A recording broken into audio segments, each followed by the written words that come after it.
that's my friend Jeremy on the right, and we're trudging through this little town called Tumen. And naturally, the question that people ask me is, Vijay, are you nuts? And I'll leave that up to you guys to decide, but there is something that I am certain of, which is that the world is too siloed. We believe in things like black and white, right and wrong, good and evil, and it leads us to not think about the consequences of those actions. And so when a Gallup poll came out in August 2014 that said that 68% of Russians viewed Americans as the enemy, and 61% of Americans viewed Russians as, quote, very bad, I wasn't too surprised. And mind you, they're talking about people, not the government. So this is kind of absurd. And I wanted to go to ground zero and sort of investigate how we can change our preconceived notions and see if we could build some positive energy in literally the coldest of places. And so today I want to relate 3 stories and 3 ideas that I learned on that trip. Well, the first lesson is that you need to learn to embrace curiosity even when it requires having really thick skin. And I think the best way to demonstrate this is through an anecdote. So I remember this particular instance back in December 2013 when I'm on the Trans-Siberian train and I'm walking through compartments and I'm trying to get to the bathroom. And as I walk through a compartment, I run into a group of 18 to 25-year-old men, and they're all dressed in their army fatigues and they're headed off to some remote outpost to do their military training. And I realize their heads are popping up and their eyes are bulging out as I'm walking through. So why is this the case? So I start to come to this strange realization that I'm literally the first non-white person that these people have ever seen. And so for the first time in my life, I'm walking through this aisle and I'm being catcalled, and it's kind of interesting. So I realize they're trying to reach out to me, but they don't know exactly how to. So as I start walking along, a man reaches out and he says, "Hey, salam alaikum." And I say, "Well, I don't speak Arabic, so tough luck, buddy," and I keep on walking. And then as I keep going, and don't be alarmed, this is actually the Russian word for black, a man shouts out, "Nigger."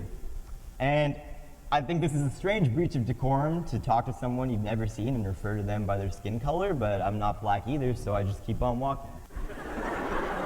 And then as I'm about to get to the bathroom and end this journey, a man shouts out something that I will never forget. He shouts out, "Wu-Tang Clan." And at that point, I just bust out laughing, and I start talking and engaging him in conversation. So the point of this ridiculous story, which is not a one-off incident, by the way, continued to happen, is that these exchanges were obviously like uncomfortable and awkward at first, but what I started to realize is that these people were not trying to put me down or denigrate me, they just wanted to learn more about me. And so I learned to embrace that curiosity. Now I agree, some of the questions that they put to me were like quite preposterous. So I was traveling with my friend Jeremy, who happens to be white, and they would always ask, "Why are you guys traveling together?" And it took me a while to parse that what they were actually asking is, how are you traveling together? And they couldn't get around the concept that I had met a person of a different race who could be my roommate and we could travel the world despite the fact that we come from different backgrounds. But once they realized that, they did want to be our friends. So that's the difference between sort of like racism and curiosity. And so I encourage you to step back for a second and bring this closer to home. As an Indian male, one question that I'm often asked is, "Hey Vijay, do you speak Indian?" And I used to think that that was a very ignorant question, and I would get really mad, and I'd like to apologize to the white friends I've scorned over the years with my responses to that. But now when I get that question, I just sit back and smile, because it means that those people are interested in kind of learning more about me, culturally, who I am. And so when you get those types of questions that you think are really silly, you have 2 binary sort of responses. You can either be really mad and upset and denigrate and put down the person, which I think a lot of us do, or you can just respond with positivity and understand that they're trying to get to know you better. And I think if we all start embracing curiosity, we'll understand one another a lot better. So the second point I have here is to think like a child, and I know we're at a TED Talk, and so there's a lot of intellectuals out here, some might even say savants. And you might be thinking that, you know, this is kind of ridiculous to suggest this, but I want to get back to this point because I think it's really important. So I painted this rosy picture of Russia as if there were like no racist incidents, but the truth is there were a few. And I remember checking into a hostel and a man just asked me point blank, "Are you a criminal?" Which I just didn't really know how to respond. But those types of incidents did leave me unsettled, even though I like to think that I have really thick skin. But if there's a group that always had my back, it was the kids. And pictured here are some kids that we met that were traveling in a hockey tournament. And I'm trying to show them some new music on my iPod, but I realized that they're just way ahead of the times on me on that. So I didn't really give them much. But what I learned from these children is that they're full of this like boundless, positive, radiant energy, and their minds haven't developed to the point where they develop these really silly heuristics that we do for judging people.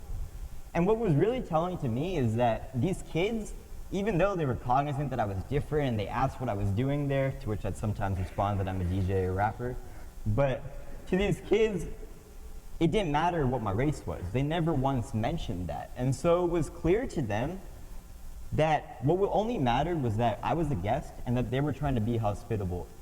And that's an awesome lesson. So I think we should all step back and think about how we can think more like children in our lives. And on this campus, you know, and across America right now, racial tensions are always rising. We have groups that are siloed off, whites with whites, Greeks with Greeks, dancers with dancers, and so on and so forth. And it got me thinking.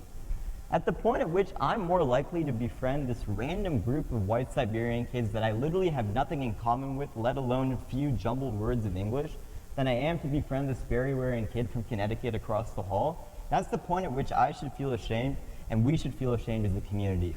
We need to do better. We need to start thinking like children. The last point I want to make is to pay it forward, and I think the best way to do this, again, is with another analogy. I'm going to take you back to the Trans-Siberian Railway. And I'm talking about a particular incident where I'm just walking through the dining cart with my friend Avinash, and we're trying to get a meal. We get to the dining cart, and we see the menu, and it's very expensive. So we decide we're just going to pull out our box of Cocoa Puffs and start eating it and play a game of chess. Now, the lady comes over in the dining cart and is very upset. And we don't speak Russian, so we have no idea what she's saying, but it is clear that we either need to leave or put away the box of cereal. And so we do what any law-abiding college students would do, which is to stay exactly where we are and take the cereal box and hide it under the table and keep playing our game of chess. And that worked splendidly for a while until in a fit of chess-induced rage, I kicked over the cereal box and Cocoa Puffs spilled all over the compartment. And so at this point, I hear that familiar click-clack of the dining lady just making her way back, and she's about to reprimand us, and I'm telling Avi, we gotta book it, get out of here before we get in trouble. And before I get a chance to make my escape, she actually plops down a plate, and there are some pancakes on it. And at this moment, I'm cycling through all these emotions. I'm thinking first, like, maybe we just got a free meal, but then I'm in despair because I'm thinking there might be some terrible lost in translation moment here where I ordered something without knowing it. And she kind of allays my concerns when she points to an older gentleman that was sitting to our left, and it becomes clear that he had paid for the meal. And so me and Avi approach this older gentleman, and he talks about it, and he stops us, and he says, "Don't mention it. I remember when I was a college kid too, and I remember when I was struggling to get by, meal to meal, and when I saw you guys playing that game of chess and trying to eat your cereal under the table, it reminded me of myself." And as absurd as it is, I love that comment because it was not only his generosity, but it was also the fact that he saw himself reflected in us, despite the fact that he grew up in an era where he was kind of taught to hate us for our skin color, hate us for our ideologies, and so on and so forth. But yet he could see sort of that universal human spirit reflected.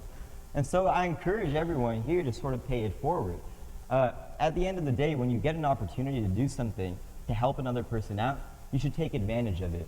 You know, I'm a big believer in karma, that the things you do in life tend to come back full circle and reward you. And life has a funny habit of rewarding you in really unexpected ways.